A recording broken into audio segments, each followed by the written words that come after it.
नाजरीन आदाब, महाराष्ट्र न्यूज में आपका खैर मकदम है। मैं हूं अफशा जमीन। सबसे पहले सुर्खियां।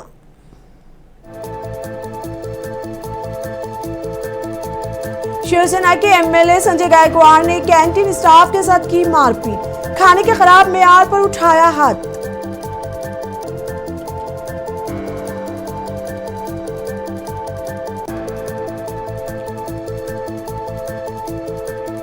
वजीर आला देवेंद्र फडणवीस ने कहा कि इस तरह का सुलूक नाकाबिले कबूल।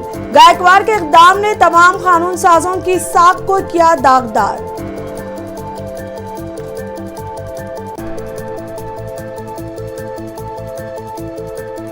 गायकवाड़ मामले पर उद्धव ठाकरे ने एकनाथ शिंदे पर साधा निशाना, कहा वजीर आला को बदनाम करने की हो रही है साजिश।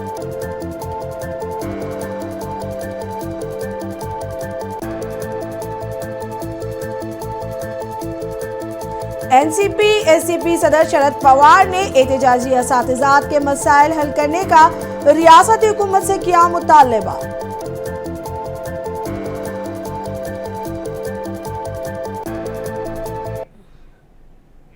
अब खबरें तफसील से।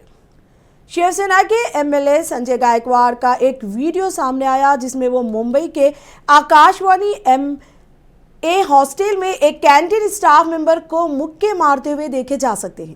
वीडियो में गायकवाड़ कैंटीन में घुसते हुए मैनेजर को डांटते, बासी दाल और चावल सूंघने पर मजबूर करते और बिलिंग काउंटर पर बैठे अमले के रुकन को मारते हुए नजर आ रहे हैं। अपने इक़दामात का दिफा करते हुए बल्ढाना के एमएलए ने मुकामी मीडिया को बताया कि उसने बार बार खाने के खराब मेयार की शिकायत की है। उन्होंने कहा कि इस बार खाना बिल्कुल नाकाबिले कबूल था।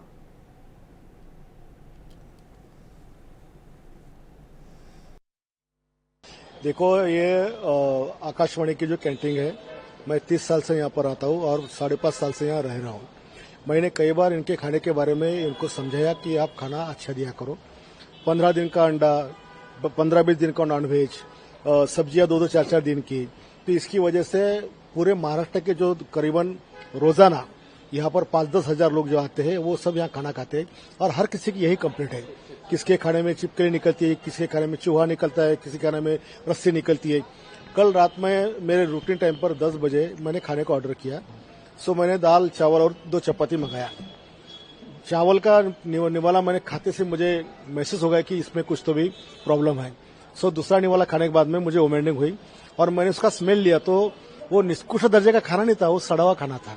तो मैं जैसी हालत में मैं खाना खा रहा था वैसे मैं नीचे गया और वो मैनेजर से मैंने पूछा कि ये खाना आपने दिया है? बोले हाँ हमने दिया है। तो किसने लाया था? तो सब लोगों को लाया। मैंने मैनेजर और उनके 6 लोग और जो बैठे हुए खाने पर जो लोग बैठे थे उसको सबको ये स्मेल दिखाया। तो बोले ये बहुत गंदा है, ये खाने जैसा नहीं है। फिर मैंने उनको बताया कि मैंने आपको 10 बार ऐसे समझाया कि आप खाना अच्छे से दिया करो। आप हमारी जिंदगी से खेल रहे हैं, हमारी जान से खेल रहे हैं। ये अगर हम ये पॉइजन वाला खाना खाएंगे तो हम कल हमारी जान को कुछ भी हो सकता है। आज हजारों लोग वहां आते हैं, कर्मचारी आते हैं, पार्टी के कार्यकर्ता आते हैं। आप इसी तरह का खाना अगर उनको पेश करते हैं या देते हैं तो उनकी तो जान खतरे में। इसलिए जो रिएक्शन मेरी बात में रात में आई तो बहुत समझाने के बाद में, हर भाषा में समझाने के बाद अगर ये लोग सुधरते नहीं है तो मुझे मेरी स्टाइल से मुझसे बात करना पड़ेगा। रियासती कानून साज कौंसिल में महाराष्ट्र के वजीर आला देवेंद्र फडणवीस ने शिवसेना के एमएलए संजय गायकवाड़ की जानिब से स्टाफ पर हाथ उठाने के वाक़े की मजम्मत की। देवेंद्र फडणवीस ने कहा कि इस तरह का सुलूक नाकाबिले कबूल है और किसी के लिए भी काबिल एहतराम नहीं है। सीएम ने इस बात पर जोर दिया कि एक एमएलए के तौर पर गायकवाड़ के इक़दामात ने तमाम कानून साजों की साख को दागदार किया है। उन्होंने अवामी नुमाइंदों के दरमियान एहतसाब की ज़रूरत पर भी रोशनी डाली।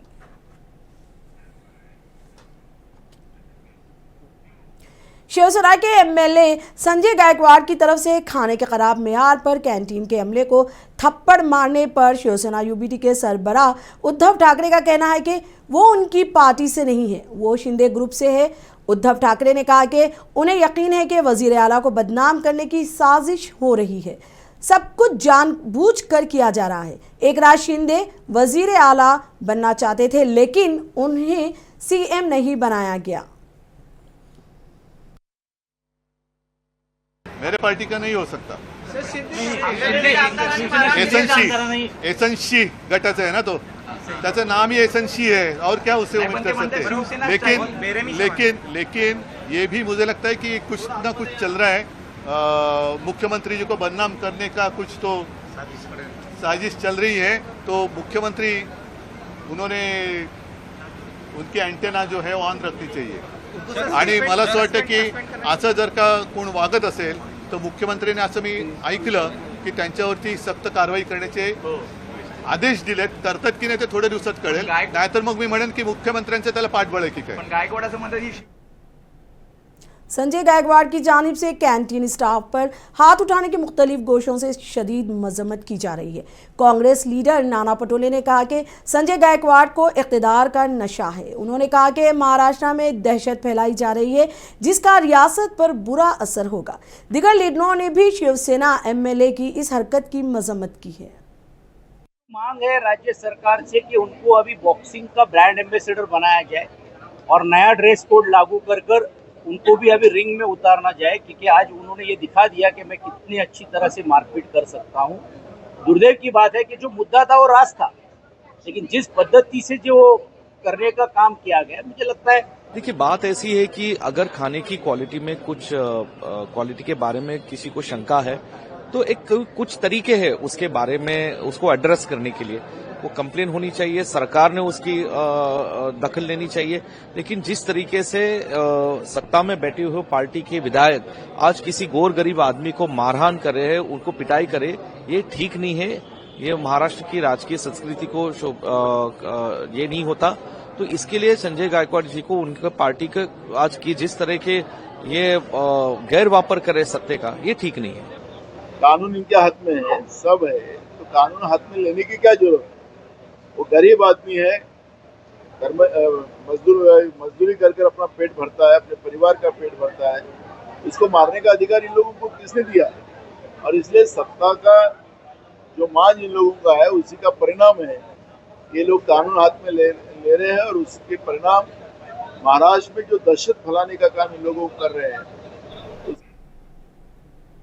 वहीं हुक्मरान शिवसेना के लीडर उदय सामंत ने कहा कि कैंटीन का खाना ठीक नहीं था तो उसके खिलाफ कार्रवाई होनी चाहिए थी, लेकिन मारपीट नहीं होनी चाहिए थी। ऐसा है कि कैंटीन में खाना जो था वो गलत तरीके से बनाया गया था, ये निर्विवाद सत्य है, उसमें कुछ ऑब्जेक्शन लेने की जरूरत ही नहीं है। क्योंकि वहाँ जो लोग खाते हैं उन्होंने भी तकरार की है कि वहाँ का खाना अच्छा नहीं था।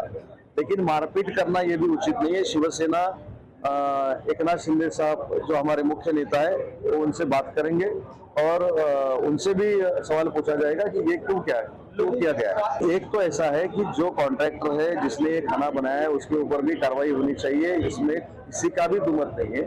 लेकिन मारपीट होना ये भी उचित नहीं है, ये मैंने कहा है। और जिसने निकृष्ट दर्जा का खाना दिया है उसके ऊपर भी कार्रवाई होनी चाहिए। देगलूर में शिवसेना यूबीटी ग्रुप की जानिब से शिंदे ग्रुप के रुकन असेंबली के खिलाफ नारेबाजी की गई। इस मौके पर शिवसेना के फ्लोर लीडर महेश पाटिल ने मीडिया से बातचीत करते हुए इस वाक़े की मजम्मत की।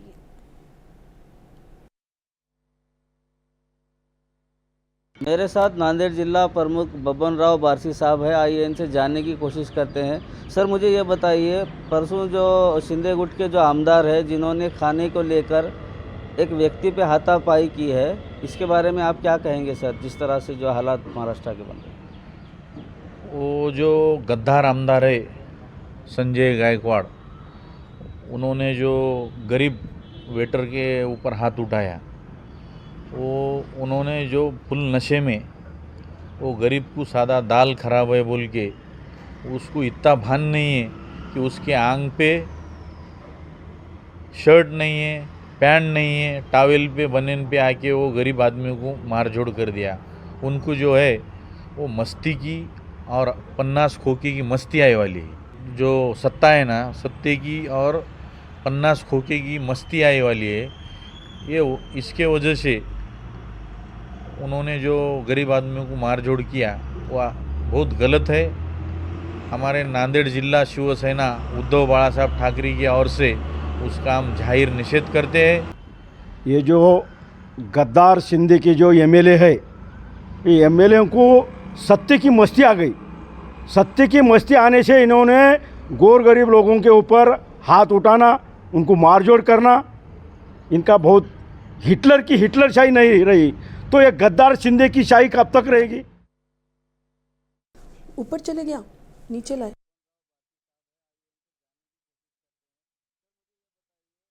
कांग्रेस लीडर राहुल गांधी ने एक मर्तबा फिर कहा कि महाराष्ट्र में इंतखाबी धांधली की गई थी। बिहार में आज राहुल गांधी ने न सिर्फ इलेक्शन कमीशन पर सवाल उठाए बल्कि ये इल्जाम भी लगाया कि महाराष्ट्र की तरह बिहार के इंतखाबात को चुराने की तैयारियां हो रही हैं। वहीं दूसरी जानिब महाराष्ट्र के रियासती वजीर उदय सामंत ने राहुल गांधी के रिमार्क्स को फर्जी बयाना करार दिया। संविधान के लिए शहीद हुए और संविधान में लिखा है कि हिंदुस्तान के हर नागरिक को, चाहे वो किसी भी जात का हो, किसी भी धर्म का हो, हर नागरिक को एक एक वोट मिलना चाहिए। इलेक्शन कमीशन, मैं आपको साफ बोल रहा हूं और आप जानते हो, मैं बिना बात को समझे, बिना गहराई में जाकर मैं नहीं बोलता हूं।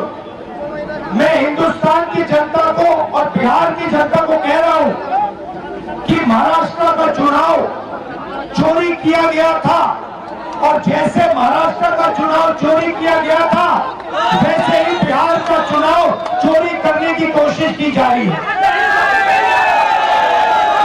ये प्रयास हर बार राहुल जी ने किया है। भारत जोड़ो यात्रा निकाली थी, उसमें भी सक्सेस नहीं रहे। ईवीएम के बारे में उन्होंने सवाल उठाया, वहां भी सक्सेस नहीं रहे। हर एक को चुनाव लड़ना है, हर एक को जीतना है, इसलिए फेक नैरेटिव सेट करना कांग्रेस जनों की आदत पड़ गई है। शिवसेना यूपीटी के रुकने पार्लियामेंट संजय रावत ने इलेक्शन कमीशन पर तनकीद की। संजय रावत ने कहा कि राहुल गांधी और उनकी पार्टी ने इलेक्शन कमीशन से बारहा सवाल किया कि महाराष्ट्र असेंबली इंतखाबात की तफसीलात उन्हें फराहम की जाए, लेकिन इलेक्शन कमीशन उन्हें मुनासिब जवाब देने से कासिर रहा है। डेफिनेटली वोटर लिस्ट की गड़बड़ी के बारे में राहुल गांधी बार बार आवाज उठा रहे हैं। बिहार में जो चल रहा है, वोटर लिस्ट में नाम आने के लिए जिस प्रकार के बहुत ही खतरनाक नियम डाल दिए हैं चुनाव आयोग ने, उसका मतलब क्या है? और राष्ट्रीय स्वयंसेवक संघ के 1 लाख से ज्यादा स्वयंसेवक वहां जाकर वोटर लिस्ट में नाम बढ़ाने के लिए काम करने वाले, उसका मतलब क्या है? महाराष्ट्र असेंबली में राष्ट्रवादी कांग्रेस पार्टी के फ्लोर लीडर प्रताप राव पटेल ने नांदेड़ जिले में हल्का असेंबली देगलूर में कंपनी की जानिब से नकली बीजों की सप्लाई का मामला असेंबली में उठाया। उन्होंने बारिश की वजह से किसानों को हुए नुकसानात पर भी मुआवजा देने की हुकूमत से मांग की। अतिशय महत्त्वाचा मुद्दा या संदर्भातलाच आहे।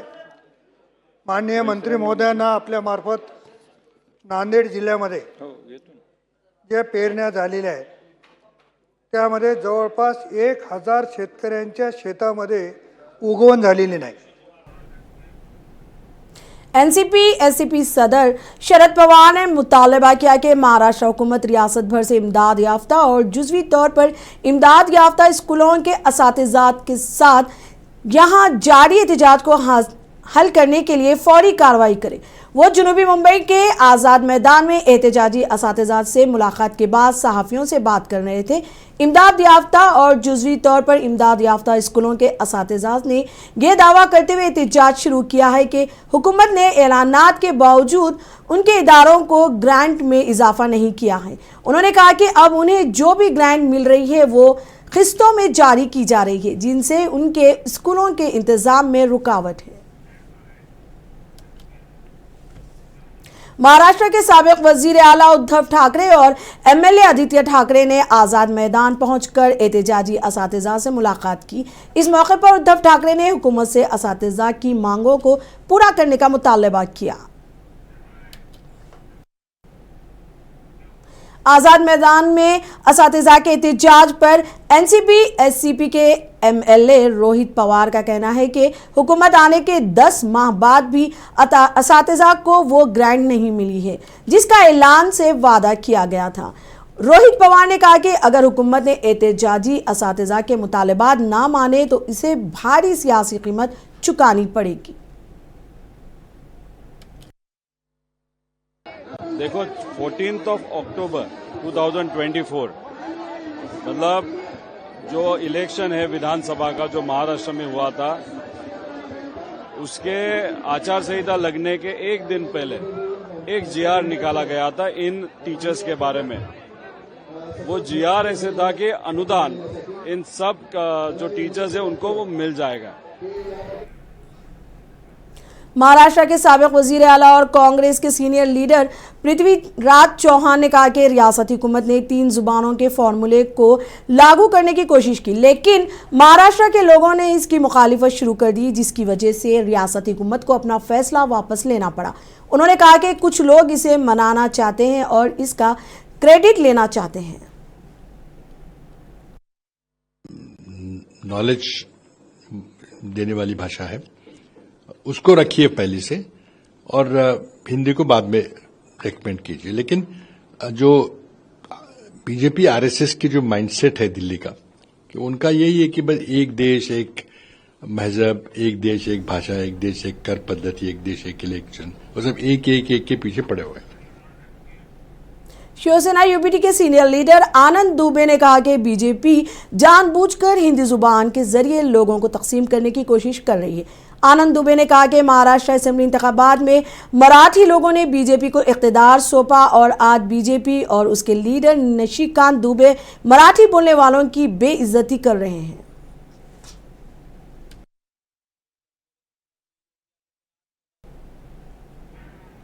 महात्मा गांधी के मुजस्सिमे को नुकसान पहुंचाने के वाक़े के खिलाफ पुणे में एहतजाजी मुजाहरा किया गया। सूरज नामी नौजवान ने मुजस्सिमे को नुकसान पहुंचाया था। पुलिस ने इसे हिरासत में ले लिया है। एनसीपी शरद चंद्र ग्रुप की लीडर मिर्जिया पठान ने मेंबर शहर में एहतजाज किया। मिर्जा पठान ने कहा कि ये शर्म की बात है कि आज भी हिंदुस्तान में ऐसे लोग मौजूद हैं जो गांधी जी की तौहीन करते हैं। उन्होंने कहा कि गांधी जी के मुजस्सिमे को नुकसान पहुंचाने वालों के खिलाफ सख्त कार्रवाई की जाए।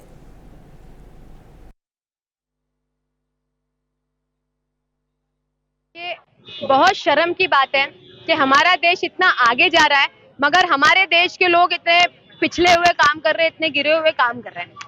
सूरज शुक्ला नाम के एक आदमी ने पुणे स्टेशन के पास जो महात्मा गांधी जी का पुतला था उसको तोड़ने का प्रयत्न किया। मैं ये सोचती हूँ कि ये हमारे देश में क्या माहौल चल रहा है। कभी कोई यूपी में डॉक्टर बाबा साहेब अम्बेडकर का पुतला तोड़ने की कोशिश कर रहा है, कभी कोई महात्मा गांधी जी का पुतला तोड़ने की कोशिश कर रहा है, कभी कोई नाथूराम गोडसे को डायरेक्टली ग्लोरीफाई कर रहा है। तो ये सब चल क्या रहा है, ये क्या चल रहा है मैं आपको बताऊं। ये महात्मा गांधी जी का पुतला तोड़ना नहीं था, इनको ये बताना था कि जो आइडियोलॉजी महापुरुषों ने हमारे देश के नींव पे रखी है, हार्मोनी, सेक्युलरिज्म, एकता, हम इसको नकारते हैं। ये दिखाना। महाराष्ट्र में मौसलाधार बारिश की वजह से मामूलात जिंदगी दरहम बरहम होकर रह गई। नागपुर में भी मौसलाधार बारिश हुई है। लगातार बारिश की वजह से नागपुर के कई इलाकों में पानी जमा देखा गया है। पानी जमा होने की वजह से लोगों को आमद और रफ्त में शदीद मुश्किलात का सामना करना पड़ा। शहर के कई सड़कें पानी में डूब गई। महकमा मौसमियात ने आइंदा 2 दिनों तक मजीद बारिश की पेशकयासी की है।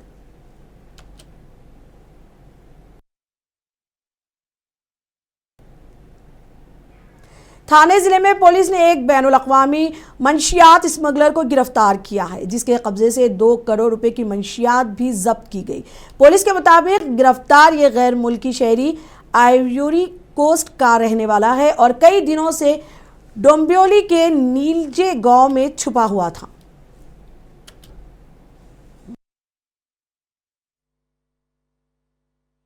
ने कल बहुत ही अच्छी कामगिरी की है। वहाँ पर एक फॉरेन नेशनल्स को 1.5 किलो से भी ज़्यादा एमडी वहाँ से बरामद किया है और उसमें से 2 करोड़ से ही ज़्यादा उसकी कीमत है इंटरनेशनल मार्केट में।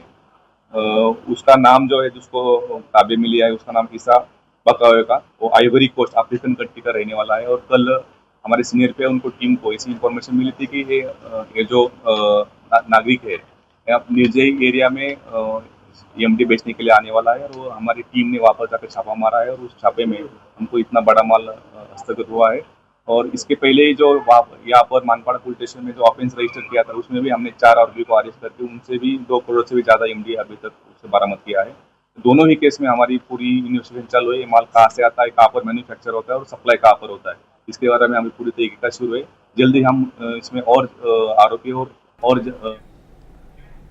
महाराष्ट्र न्यूज़ में अब तक के लिए इतना ही। मुझे दीजिए इजाज़त। आदाब।